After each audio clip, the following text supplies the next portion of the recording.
it's conditioning for military occupation for the Tea Party, which they admit, and the media says that I say Obama is going to invade Texas. They always deceive. Please continue.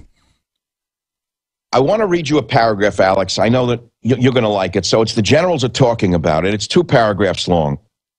And one of them says to the other that they should do it. And the General Morton invites them to a shooting range at West Point to finish the plot. And the men say to him, "What did you get us here for?" And he says, "I will cast terror into the hearts of those who disbelieve," Brooks quoted, as if General Morton hadn't spoken. "Therefore, strike off their heads and strike off every fingertip of them." Who said that? He looked into the face of each general. Reynolds seemed to look back at him, but in fact his gaze wavered between the general's eyebrows and eyelashes. Bullseye looked around like a soldier on point. Only Morton stared back defiantly, his lips tight. "The Quran, sir," Morton replied. "Verse 812, just one of the more than 100 verses that call Muslims to war with what they call non-believers." General Brooks asked, "And who do they call non-believers?" "Anyone who isn't Muslim," Reynolds interrupted. Quran 551 states that Muslims are not to take Jews and the Christians for friends. Allah describes them as unjust people, close quote. "The Quran invokes kill the infidel 120 times, General Brooks said quietly, almost to himself. He gazed at the empty sky. What kind of sane nation permits these people to practice such open hatred? "Sir," Morton said, "I thought we were here to discuss Firebird." That's the generals in their discussion of why they're planning this. Michael Savage, quick break, long 18-minute segment coming up. I'm going to give you the floor to really drill into as much as you can tell us about this book that's now just coming out, Michael Savage, Countdown to Mecca, and as he said, the media is already coming out and spinning what the book actually covers. Stay with us. Radio host Michael Savage is our guest for the rest of the hour. MichaelSavage.com. The new book on the #1 New York Times bestseller, Michael Savage's Countdown to Mecca.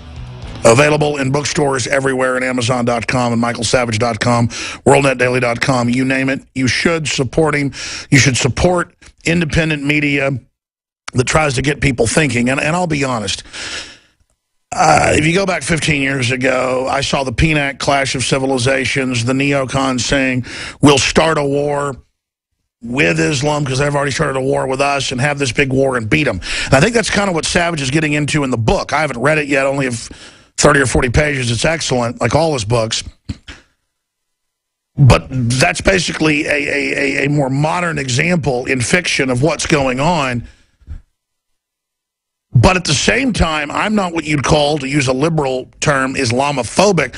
I know that there are Alawites and non-radical groups and, you know, nice people I went to college with or whatever. But the big, strong vein of Islam, funded by Saudi Arabia and others, is to conquer, is to take over, I mean, they're killing Christians all over the world. The UN admits in 2014, the worst year on record for Christians. I mean, and then I watched CNN, Anderson Cooper, praising the Muslim Brotherhood when they were blowing up churches every day, crucifying people upside down, and attacking the military with one of our greatest allies. So I see Obama working with Odinga, his Muslim cousin in Kenya, to try to overthrow that country. I mean, this is real. And is this really a double cross? Is this a triple cross? What is the larger plan? There are hundreds of Saudi princes worth billions apiece, some of them over $200 billion apiece. You hear the richest man in the world's Carlos Slim. That's not true. I mean, could it be that actually we're being overtaken? Because England, they had thousands of kids in different cities being raped by Muslims, and they couldn't even report on it because that was seen as racist. Or is political correctness so strong that the left really doesn't understand what's happening? Michael Savage, get more into your book, into the generals, into what you break down, finish up that part, and then please answer my question about what the end game is, who you think these operatives might be, and what you think the establishment's doing, Michael Savage. Right. You know, your questions are so good, Alex, as usual, that they have answers built into them.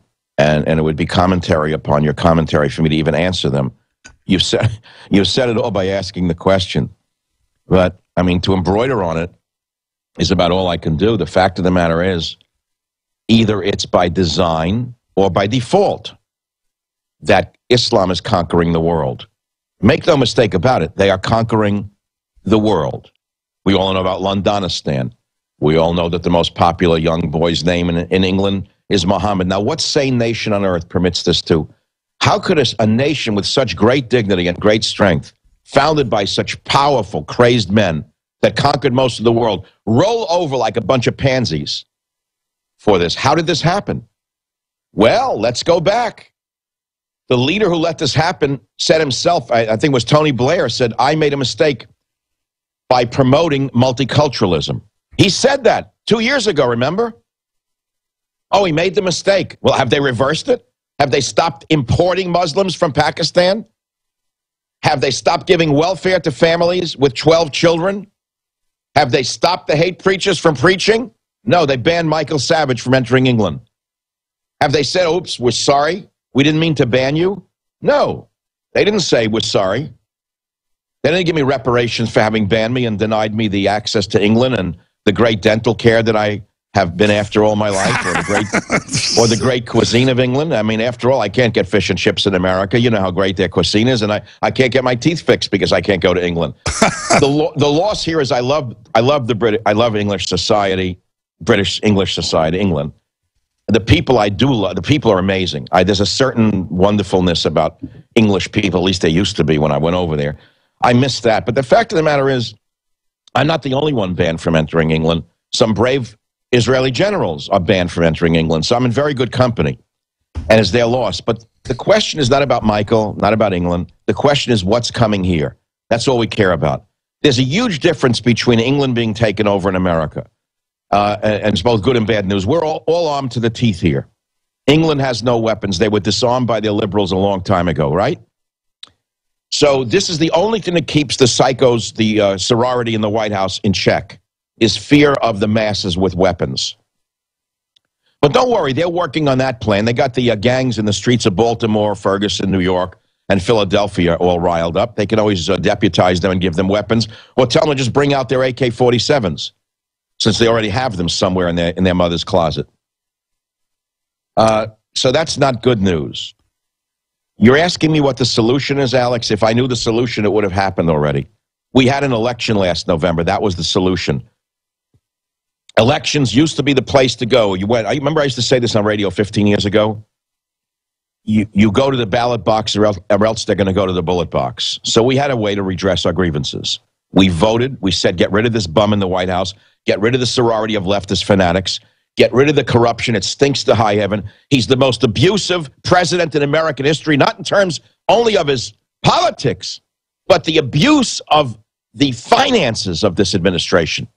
He has sullied the White House by inviting one lowlife after another in there for parties we're not even allowed to see. He abuses the taxpayer by flying on Air Force One on any whim without any accountability. What if Bush had gone off on Air Force One as often? Would Mrs. Bush have dared take the Air Force 2 or 3 on a junket with her mother? Well, look at the Clintons spending half the money they stole from the Haitian kids for their own private jets and hotels and foreign donors. It's all illegal. They are above the law. The entire Democratic Party's above the law.